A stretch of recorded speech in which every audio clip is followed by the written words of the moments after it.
everyone. Welcome to yet another session on communication skills with me, Waheeda, Assistant Professor at the Institute of Aeronautical Engineering, Hyderabad, Dundigal. In today's video, we are going to discuss about the 7 C's of communication and the barriers of communication. In the earlier video, we have discussed about the elements of communication, the definition of communication, what is communication actually, and the process, what it goes, and how can the significance of communication be assessed in this process, the whole process of communication. Why is it important in our daily life? How do we communicate with our fellow mates? The basis of why it is important was basis of communication.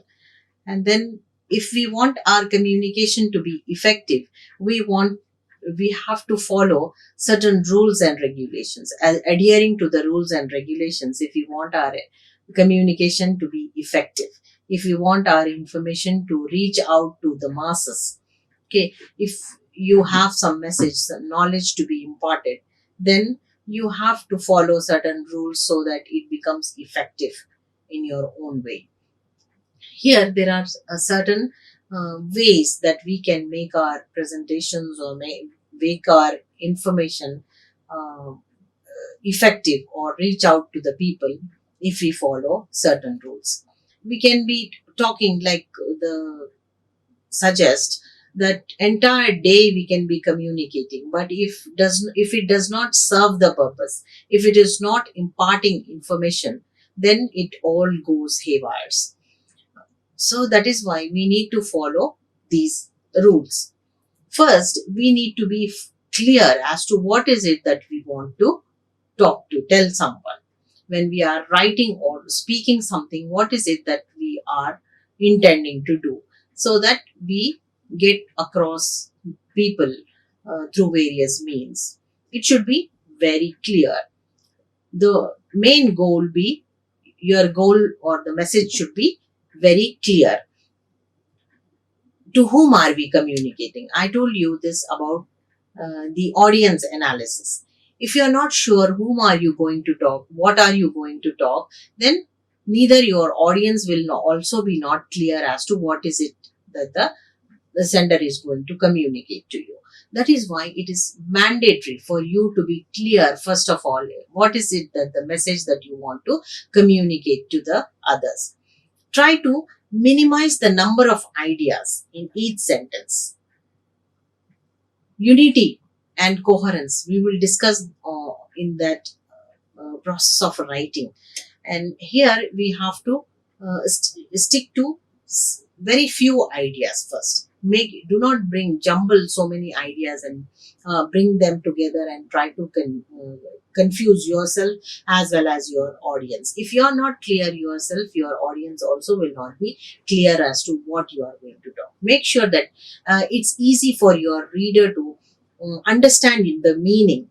People shouldn't have to read between the lines, because when you are presenting something, uh, you are not repeating the same thing many a times.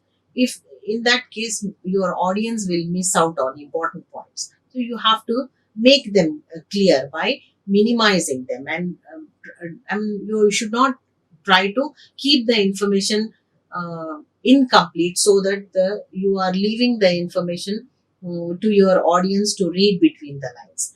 You should not even make assumptions that if I say like this, they might understand it in that way. Okay. What you are trying to say, you should be clear first. And then the information and actions required must be so clear that the reader has the information they need to take action. Why would anyone come and listen to you, leaving all the interesting things that they have at their exposure? Isn't it? They must have some purpose. Okay. When you give clarity as to what is it that you are going to talk, the audience will connect with you. They'll try to remain, and they will make a mind. First of all, they will make up a mind to stay there to listen to you if you have clarity as to what is it that you are going to talk about. Then try to make it concise. When your information is verbose, too many words you have added and it is long, and when the end comes, you are giving them only one information and the content looked so elaborate. You never do that. It should be made very concise. You stick to the point and keep it brief, to the point. Your audience doesn't want to read 6 sentences when you could communicate the message in 3. Okay, so it is advisable for you to make your information, make your message concise, to the point. Okay, and not to make it verbose. There are any adjectives or filler words that you can delete. You have to see that you can often eliminate words like for instance, you see, definitely, kind of, literally, basically, or I mean. There might be some many unnecessary sentences also that you can remove from there. Then there also might be repeated the several times the same in different ways. Do not try to do that. Okay, try to make it concise by making deleting some unnecessary words and trying to uh, take out some adjectives which are not necessary, or trying to take out the unnecessary words from the sentences. Then we need to be concrete. The third point is your message has to be concrete. Your audience have a clear picture of what you are trying to tell them. There are details, but not too many, and vivid facts, and these lesser facts focus. Your message is solid. See that your message is concrete, very reliable source. Do not send rumors, do not spread rumors, do not say false news, or do not put your assumptions in that. Okay, they must have a clear picture as to what you are trying to tell them. Give them a few details, not so many details that they become bored with the message. It should be only for the depiction of the vivid facts. Okay, and the information should be correct. When your information is correct, it fits your audience. The correct communication is also error free, and it is an error free communication. Whatever you are speaking, try to speak the truth. Don't follow the rumors, don't spread rumors, don't spread false assumptions, or do not think that it might be that way and you give the information. Make sure that it is authentic information only that you are communicating with your audience. Do the technical terms you use fit your audience's level of education or knowledge, which is very important. Like just now I told you about the audience analysis. If you are talking to a fifth standard student or group of students, you need to go down to their level of understanding and use the uh, terms or definitions, terminologies that they understand. But if you are presenting the same thing to a group of professors or PhD scholars, for that matter, you have to arrange that matter or collect information in the way of their level of knowledge, because it will become minimal of interest to the people who know many things, and if you are giving them meager information. And in the case of the fifth standard example I gave you, in that case they do not know anything, the base or the basic knowledge of about that subject. Then it will also be very difficult for those audience to understand your message. So you need to have correct information of their knowledge of terms and terminology. And at this point, you need to have to check your writing for grammatical errors also. It should, the sentence formation should be correct. Okay, the tenses should be followed properly. Okay, and then spelling checking also is very important when you are putting the information on the PPTs like this, or you are writing something on the flip charts or whiteboards.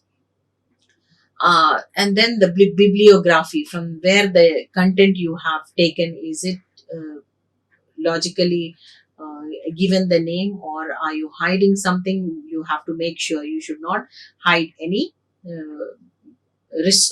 sources that you have taken from, and all the names and the titles that are spelled are correct or not, you have to check again in the correctness. Then it should be coherent. When your communication is coherent, it's logical. All points are connected and relevant to the main topic, and the tone and the flow of the text is consistent. In this, you have to make sure that you giving logical information. Is it arranged in a chronological order properly, or relevant to the topic, or are you uh, going digressing from the main topic? You should never, when you have given a topic and you want to talk on that, you should never digress, never beat around the bush. Do not digress the interest of your audience. There is a responsibility. When you have initiated the information and you have promised to give something by the end of the session, or by the end of your presentation, you should fulfill your responsibility. The promise has to be kept. Okay, then do not digress from the topic, and you have to have a proper tone, and flow of the text is consistent or not, has to be checked properly. And then the information is should be complete. The sixth C says that in a complete message, the audience has everything they need to be informed of, and if applicable, take action. What is the responsibility of the speaker? It is the effective sender is a person who demands, or who exerts the audience to go for an action after the session is over. When does it happen? When the information is complete. The audience gets interested in taking up the action told by the sender, by the presenter, or by the speaker. If the message is complete, the audience get whatever is informed is received by them.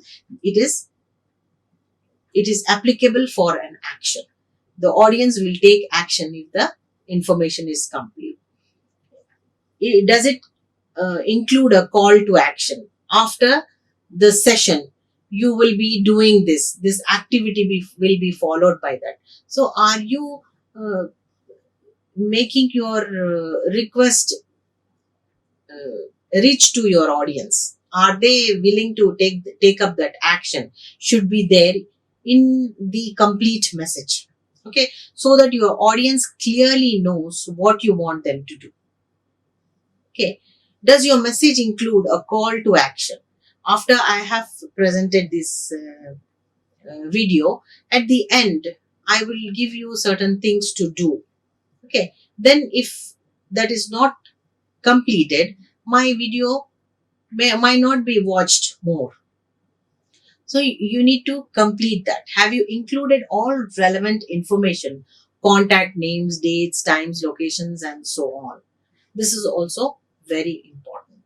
After you have presented your information, you need to have a clarity and completeness. As I told you, you need to leave your contact number, your email address, your email ID, and give them deadlines, dates that you want to this work, the action that is required to be completed. The deadline is this.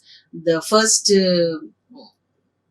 deadline is this, second deadline is that, or any other dates. The presentation of the abstract is on that day, and the whole paper you have to give on another day. And then the required time of the meeting also has to be completed in your um, presentation itself, so that they visit or they contact you. Because if there is no contact, the purpose of the action is meaningless. Then you can even ask them to contact you in this timings, or the next presentation would be on that particular day or date or time. All these have to be should be filled in, and then you have the location as well, as to the same location or a change of location, whatever it is, will be told by you. You need to be courteous as well. It is friendly, open, and honest. There are no hidden insults or passive aggressive tones. You keep your reader's viewpoint in mind and you are empathetic to their needs. Here, you have to keep your presentation or your information in such a way that you do not hurt any particular community, or you are not having double meanings or dwell sarcasm in your content. You should be empathetic towards the needs of your audience, because mm, they are your material, isn't it? If you lose them, you will never get them back. So you need to have a courteous attitude towards your audience to make your presentation effective, make your communication effective. These are some of the important things that you have to uh, remember. That is, keeping your information clear, concise, to the point. Okay, first you have to make it very clear as to what is it that you want to discuss, and then you have to make it concise. If you are information overloaded, try to make it concise so that audience have interest in you. It should be concrete, crux, to the point, stick to the points. Okay, and then the information should be correct. Okay, you need to be coherent and complete. Then last the courteous. You need to be courteous towards your audience. There are a few variants or variations of the 7 C's of communication.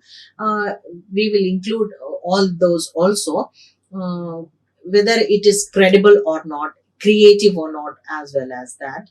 Does your message improve or highlight your credibility? This is especially important when communicating with an audience that doesn't know much about you. I told you this. When you are presenting or when you are communicating with your audience, first give them a hook. Try to speak something connected to the topic. Okay, then you will you will have your credibility. Then you speak of your credibility, whether you are known to them. If you are a famous personality, it is enough, or else you have to um, your give your self importance and self introduction, and know your audience, and tell them who you are, what is it that you are going to receive after this completion of this video, whom you are, how have you been helping others, and if you listen to this video, what is the benefit that you are going to get. Then whether the thing that you are presenting is creative not or not. Does your message communicate creativity?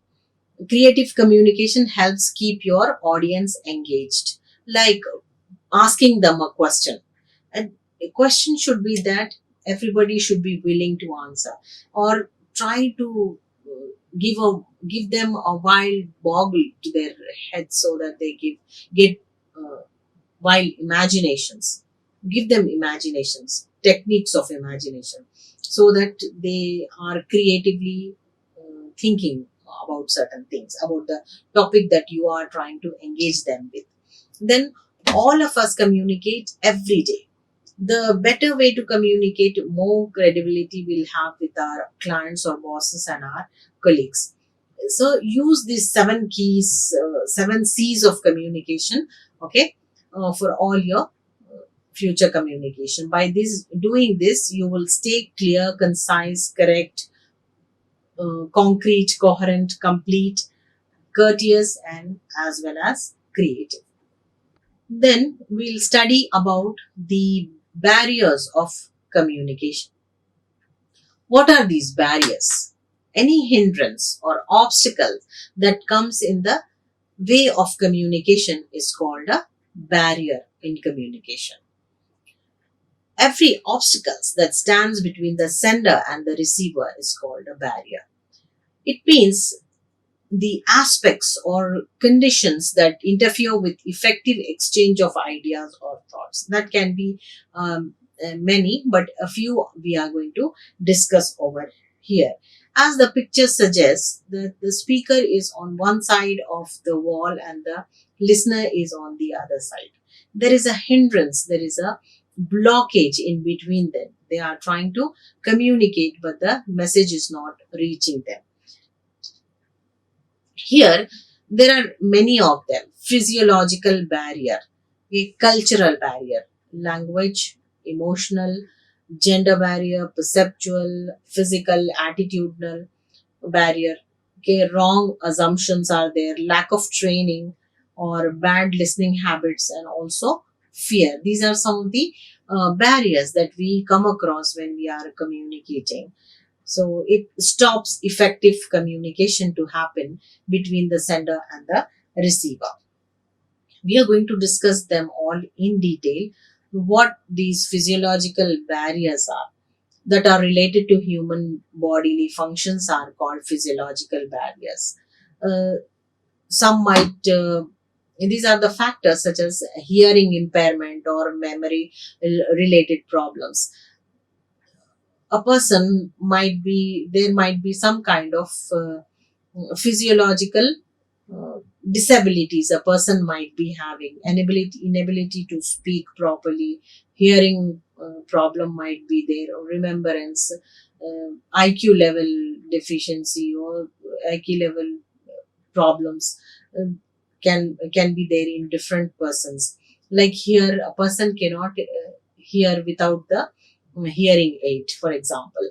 Uh, Ultimately, the making them poor listeners. This disables the receivers from hearing the message because there is a lack of listening ability. The complete message doesn't reach to them. You remember the story that I narrated to you. Here it can happen in this way that the person is unable to listen, so the information is kept unattended. Memory related problems, like the listeners are unable to retain information. If long term memory, if the information gets stored in the short term memory and they forget it very quickly or in a short period of time, they might be hindrance in the communication process. They also have the late processing speed also. Some may have mental issues where they are unable to process the information in the speed as it should be. Like normal human beings ability to listen 100 words per minute, but some people whose level of understanding is very slow, they might listen and understand only 20 words. And even there are some people who understand and listen to more than 100 words. So this also is a kind of barrier that happens, and that is called the rapid thought process. The speed of thinking being faster than the speech which disrupts the effective communication process also. In one way, late processing can be one of the barriers, physiological barriers, like the information is fast and the person is not able to process that information and try to encode and decode the information. In this, some information is lost and very short information or very small information or a part of information is received by the receiver. And in another situation, if the information is slower and the person is able to process the information much faster, there is a gap in between, and the gap that uh, is available, that person might distract himself to thinking anything else and lose out interest in the information that is being given to him right away. Okay, so this also in one way is disadvantageous or it acts as a barrier in communication. Then we have then how do we overcome those barriers? In the case of hearing problems, we can have hearing aids attached to the ears of the person who cannot hear properly. Then playing games to process the information faster for those people who are unable to process the information uh, in the fast pace that the information is coming to them. So if they play certain games, then they can train themselves to practice that information. Then we have the techniques to improve memory. There are some games which are available on the internet. Mnemonics is one of the methods as to how to remember things, and there are many games that then they are given some tablets and try to recollect which tablet was placed in one place, and try to connect with that and play that game, and that's how the information can be processed at a faster pace. Then synchronizing this speed with the information pace. Sometimes the information that comes to us is slower than we can understand. So we have to customize our brain in such a way that we can understand in whatever pace the information is coming to us. Okay, if the information is slow, we have to train our brain in such a way to understand the slow information. And then if the information is coming towards us in a faster pace, we should customize our brain in such a way, train our brain in such a way that the information must be understood. This can be done by synchronizing the speed of the information pace. Then we have the cultural barriers. Yes, here there are two factors of cultural barriers: interpersonal, that is between two different cultures, and then we have the intrapersonal, that is amidst one culture itself but with different values and morals. You must be seeing there are so many countries in the world, and every country, every state, every community have their own cultures, own traditions, and old customs, isn't it? So people coming from different cultures maybe not a fix in the other one. They will not mingle easily. There is always a barrier between them. A person coming from one culture may not easily adjust with the culture of the other person. So first we'll understand what is the barrier actually, and then we'll come to how it can be, how that barrier can be uh, overcome. As I told you, we have interpersonal and intrapersonal. Within that community, within that same culture, we have different people having different values, and they have different customs. There are more classifications of culture barriers than Oriental, regarding listening as silence, almost a virtue. Then in the Western, regard speaking as greater importance. So like we say that Oriental culture, we say listen more and talk less.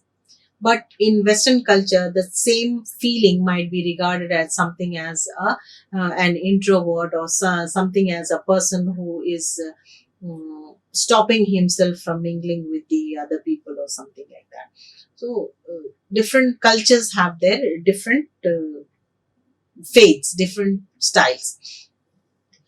Those factors will always keep a hindrance in the communication because of the diversified cultural background, language, and accent. If like for example, we are Indians, we talk in the received pronunciation. It is not our native language, because English is not our own language. We have learned it, we have adopted it. Received pronunciation we call it, and it's a second language for us. So our pronunciation will always differ from the native speakers, isn't it? You might have watched movies, you might have seen even the people speak, if you have traveled to those countries where the language is their mother tongue or their first language. So the language is different, the vocabulary is almost different only. And then we have different accents and uh, different behavior and religion also, behavior and nature also, language and accents also will change. Then we have behavior and nature. Behavior of one particular culture might differ from the behavior or the nature of another culture. Then there is religion. In the same way, like that of the nature and behavior, religion also differs. People might be coming from the same culture but from different religion. Then also there will be a lot of differences. And then we have also biases and prejudices. People likes and dislikes and people's prejudices also will have a lot of difference in effective communication. So how to overcome that? Try to maintain a cross cultural environment by mingling with people of different cultures and having an open mind and respecting the other person's culture. We can learn a lot from their culture and show our importance or show the good qualities of our cultures, and try to mingle and understand that. Have a thorough knowledge of your counterpart's cultural background. If we want to communicate effectively, we must know from where that person is coming. In some parts of the world where uh, we call the third world countries, because of the socio-economic background, the political background, uh, people have different ways of thinking, and certain things which are a taboo in one part of the world um, are discussed very easily in another part of the world. So these things we have to understand before we are trying to communicate with the people of that culture. This can happen with the conducting of effective communication workshops. If we attend such workshops with people coming from different cultures, different religious background, and different ethnic backgrounds, then we will have an open mind and we will know as to what the people from those cultures think, what is their, how is their nature, what are the things that can be discussed with them easily, and what are the things that are a taboo in their culture, and things like that. And then that way they can work in groups and arrange frequent meetings also. In this way cultural barriers can be removed, and effective communication may happen in people belonging to different cultures also. Then we have the language barriers. Multilingual people coming from in our country itself, we have so many languages. Only uh, 14 languages we see on the currency notes, isn't it? But there are more than 200 language in our country alone. People coming from different cultures, different speaking different language will also have a barrier. If I want to communicate with a person who speaks Goan, for example, or Tamil, I might not know the language, so I might not be able to express my feelings or ideas, neither the language. That is why a common language has been decided, that is English, so that we can, easily communicate our ideas, our knowledge, and the research that is going on throughout the world. That is available in English language. That is why we all are learning that language. Uh, how can we stop this barrier? By speaking slowly and clearly. One another way, if you know that language, if the other person also knows that particular language, if you have decided to communicate, you need to speak slowly and clearly so that your message is communicated to the other person. Avoid fake accents. This is the worst thing that one can do to the others. You know, if in the beginning of your conversation you are trying to fake an accent, that British accent or American accent, but gradually you come to your own accent, that is your Indian accent, for example, that that looks really weird. You should never do that. Ask for clarification before assuming. Another thing that you can do is, if you are not clear as to what is the other person telling, instead of assuming that he or she might have said that, you need to ask a question, and you need to clarify your doubt to avoid language barrier. Then you can have frequently ask for feedback as to, is it the same thing, what I am understanding is what you are intending to tell me. Then try to be specific. I always tell my students not to beat around the bush. Be specific, to the point, concrete. Okay, choose your medium of communication carefully. You might have heard in some of the advertisement calls that you receive on your phones, that if you are comfortable in English, press 1. If you are comfortable in Telugu, you press 2. If in Hindi, press 3, and things like that. So it is very good if you can choose your medium of communication carefully, so that the information is received in a proper manner, the intended manner. Then we have emotional barrier. Emotional state may influence your capacity to make yourself understand and hamper your understanding of others. Extreme anger or extreme happiness, for that matter. You are trying to tell something to a person who is extremely angry, and he is not in a emotional state of mind to understand what you are trying to say. This is an emotional barrier. He is so angry, his state of mind is fully confused, and he is not holding any capacity to trying to understand your message, is one. And then, and he is extremely happy also, that he's not in a position to understand the message. These types of emotion. Excessive fear. If you find a snake in the same room that you are alone, will you be in a position to utter a word? No, isn't it? So if you have excessive fear, you will not be in a position to communicate effectively. Insecurity. There is a danger of or threat of being attacked by someone. There is no security, or you might be under a landslide, or there is a tsunami that you have heard is coming. So you are not in any position to communicate your feelings, your ideas. Anger, as I told you before. Stress and depression. You are so sad.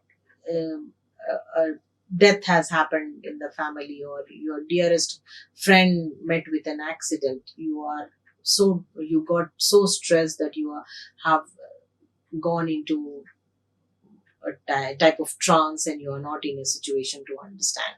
And stress, if it continues for a longer period of time, might change to depression also. Extreme shyness. Yes, people coming from different cultures, as I told you in the previous cultural background. Some people are extremely shy, they cannot speak in front of others. In that case also, the barriers is that extreme shyness and hesitation. It was thought that the three worst thing one goes through is, the first one was given presentation, or being asked to come and speak in front of others without preparation, and the second one was snake, and the third, death itself. So I mean, we know that instead of dying, we can come and speak in front of others, isn't it? But the fear or the insecurity, anxiety is so much that people feel, mm, it is better to die than to come and speak. Okay. So there is hesitation to the utmost level. Low self esteem, that I'm not at all good. The other people are so good, or there's good speakers, I'm not a good speaker. So if that feeling of low self esteem is there also, there will be no proper communication. So, how to overcome them? Motivation and commitment to change. If you listen to videos, motivational videos, and you think you can change. If you have that commitment, you can come out of this emotional barrier. Peer or mental support, peer group, your friends, your brothers, sisters, peer group, your age level people can support you, or you can take one mentor, someone as a mentor, and ask him or her to support you to get over that feeling of emotional uh, instability. Then you need to have emotional recognition, or in other word, it is called as the emotional recognition also. You need to know what state of being, how to control your anger, how to control your excessive happiness, and try to be equilibrium in, in that content. Okay. Then we have the gender barrier. Women and men listen differently and for different purposes. Men understand for the content, and women search for the underlying messages and emotions in the speech or the text, because they are made like that. Women are made separately, and I mean with different kinds of emotion, and men have their focus on different things. They are naturally like that, so there is a barrier. If the same information is given to a male and a female, they take it in a different context. Men are very straightforward, they understand the content, but women are very sensitive and very soft hearted, so they understand the underlying meaning of that emotion. Maybe if the executive sales executive is telling the person about how stereo works, but a woman is told about how it is working, she might take it in the underlying meaning that there is some kind of a emotional turmoil that is going on within that salesman executive. Okay, it might be different. The way that they understand the underlying meaning of that message might be different in both the sexes. Relationships, respect, workplace authority, and education are common ways where men and women are pitted against each other. Now, since in the uh, in the recent 6 or so decades or so, in the recent scenario for 6 decades or so, people have been given women have been given more importance. Emancipation is happening throughout the world, women's emancipation. So in this respect, they have been tried to give special, I mean, equal rights for both and men and women. They have been also pitted against each other in workplace as well as in education also. These various types of barriers that the genders go through is fear and shyness. Environment, fear and shyness, as I told you before, the way that the person has been brought up, the exposure, the environment in which the person grew up, or the culture. Again, it is a part of the culture. Oriental culture has some defined set rules as to standard person has to behave in such a way. The Western culture has certain standard ways or rules which one has to adhere to, one has to be in that society. Then religion.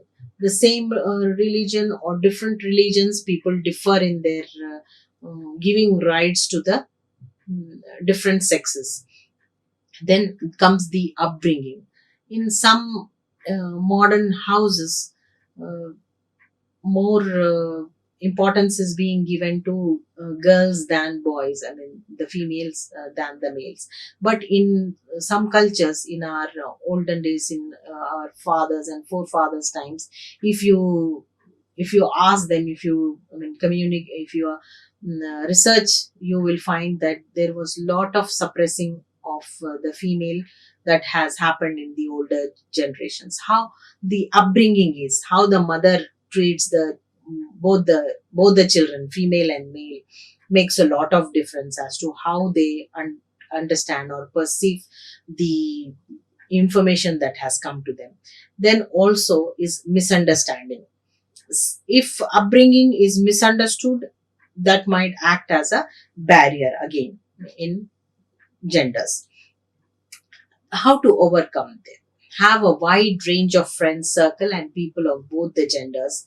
Have patience and understanding brought by time and attention. These are the two things that can change the hindrances or the barriers that might occur in gender. Perceptual. To me, it is 6, and to you, it might be 9. How you perceive our things, the different perceptions and opinions of people give rise to obstacles in effective communication. We have our own preferences, likes, values, okay, and we have even attitudes, morals, origins, and life experiences that act as filters on our experiences of people, events, and information. What does happen? As I told you, that to me, I might think that this is right for me or this is right for others also, but from their own perspective, it might be not good for them. So this also can act as a hindrance in communication. Your perception, my perception, your attitude towards that particular thing in a different way, my attitude towards the thing, the life experiences, okay, the likes and dislikes, how you have been brought up, origins of life, all these things. Factors of perceptual barriers are difference in understanding, perception of reality, values and attitudes and opinions. Okay, start by listening to others. If one becomes a good listener, then this perceptual barrier will automatically vanish. Try clarify if there is a doubt. Again, communication, giving feedback. Here itself, when the things that are being told are not followed properly, then comes the barriers, isn't it? So if you follow the rules, clarify if there is any doubt. If you ask questions, if you give feedback and take feedback, then the perceptual barriers will vanish. Stay calm and be positive. If you are showing aggression, then we discussed about emotional intelligence. If you are in an excessive angry state, you will not be in a position to understand something.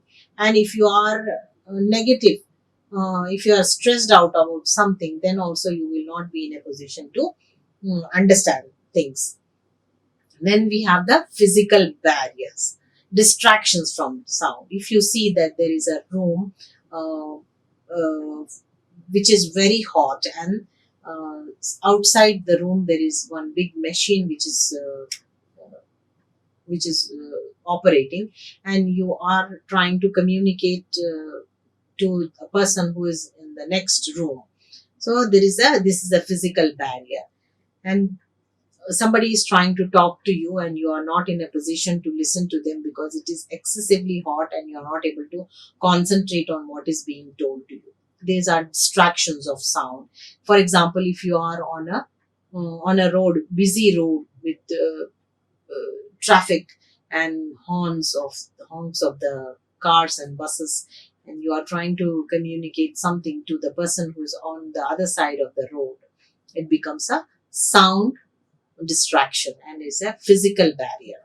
And if it is a room, very hot room, and there is cigarette smoke in that, you are not in a position to concentrate. Overheated room sometimes, or the distance. If I am here and trying to call somebody outside the room, which is very distant, and that person is in the playground, for example, I might not be, my voice might not be able to reach that place. That is a physical barrier.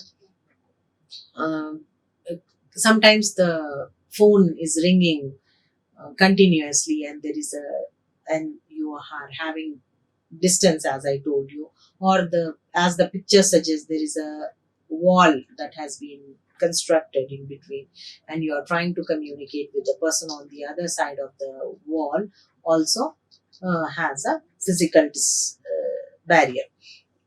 How to overcome? To be updated with the latest technology, and this can come I would like to add some more things in this, is that if you are giving a presentation, for example, and your mic is not working properly, or the software that you wanted to play some video or something like that is not working properly, okay, or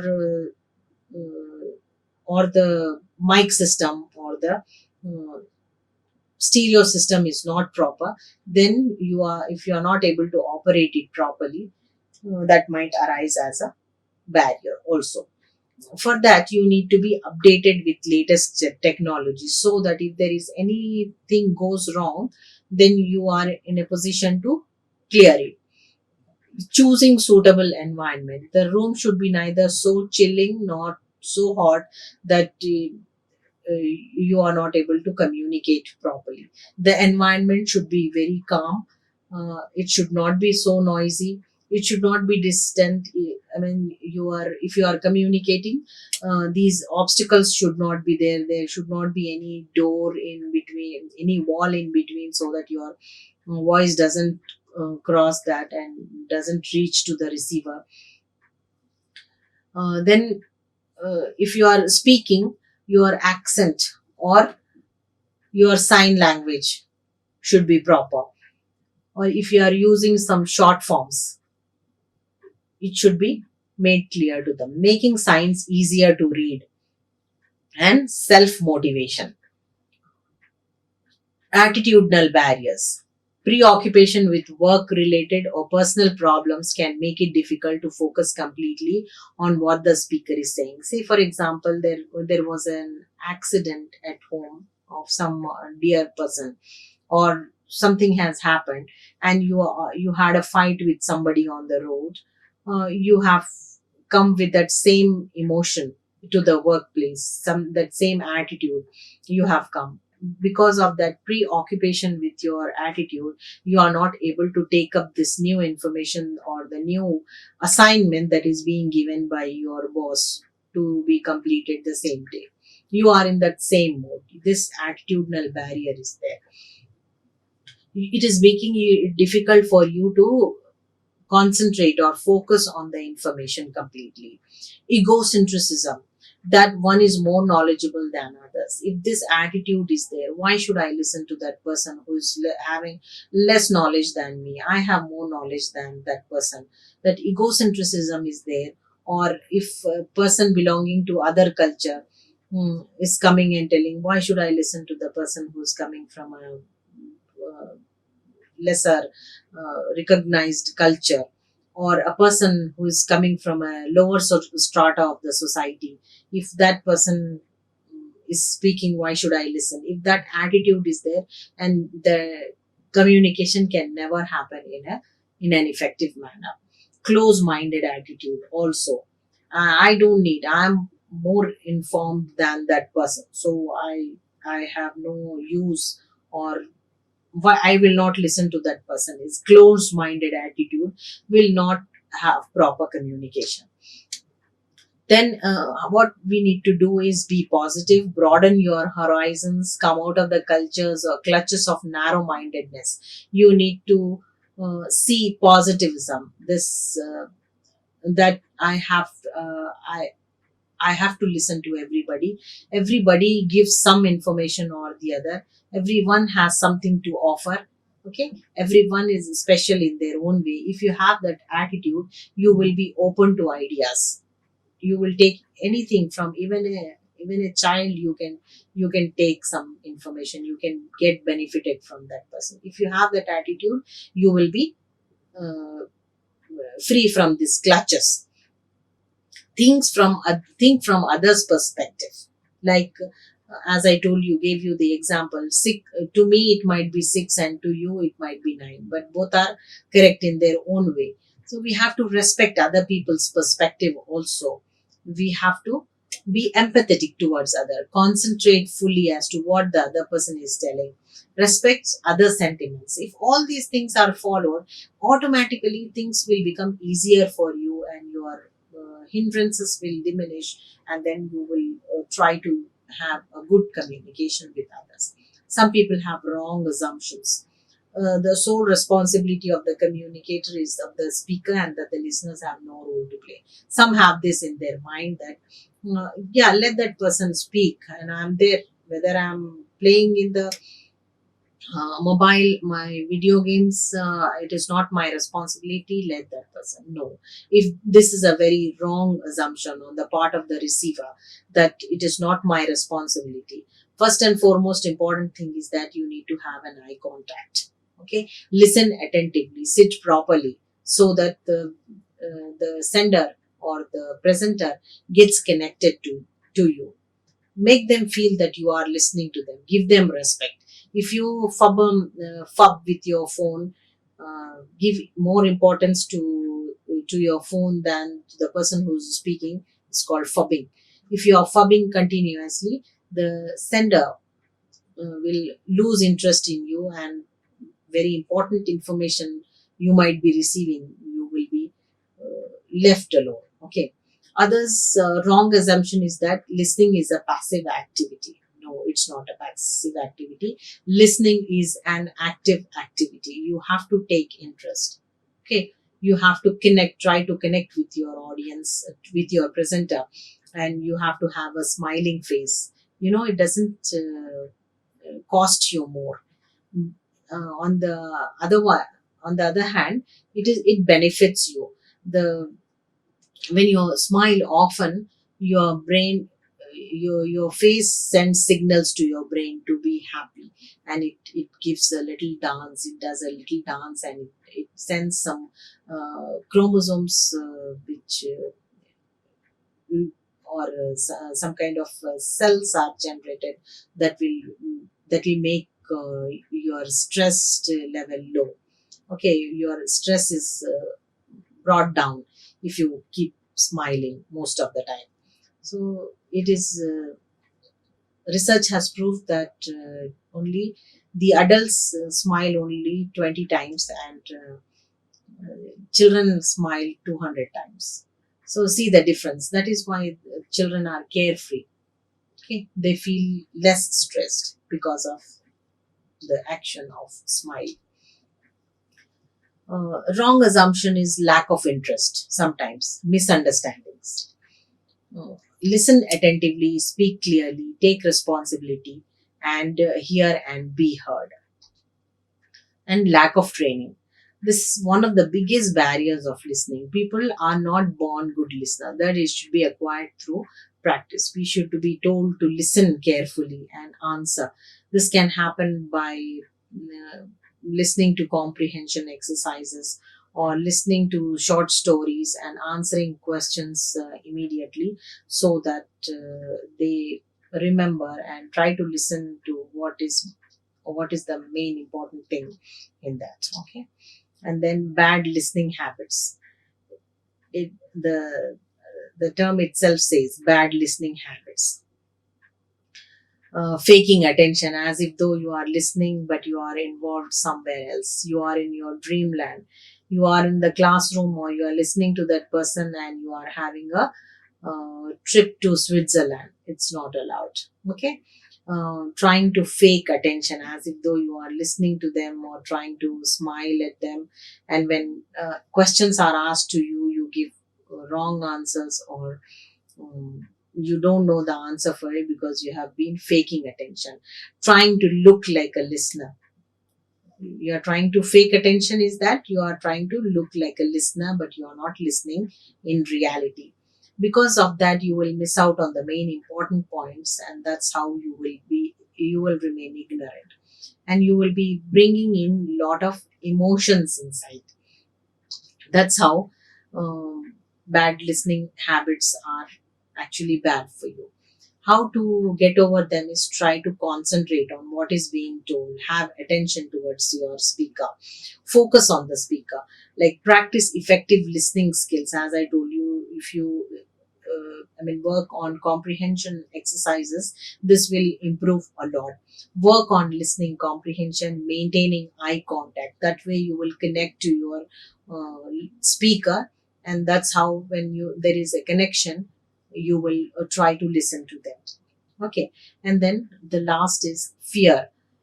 As I told you, fear of some strange objects, or fear of inferiority complex, being afraid of the consequences. Inferiority complex is that thinking that I am lesser than the other person, I do not have proper knowledge, or I am not fit for that thing. If you have that feeling, that fear will never allow you to communicate effectively. And being afraid of the consequences, like, if I say this, what would the other person think of me? What assumptions, or how would they judge me if I speak that? If I keep on fearing about that, I will not be communicating effectively. Then, to overcome this, that person should keep calm, take deep breaths, think of the present, not to focus on what is going to happen in the future if I behave in this way, or how the past has been treating me if I kept speaking like that. If they focus on that, it will be very difficult. So they have to be thinking of the present and take deep breaths that will that will calm you down, and that will also uh, bring stability to your feelings. With this, we come to an end of the session on communication barriers. I, Wahida, sign off. Like, share, and subscribe. Hit the bell icon for more updates.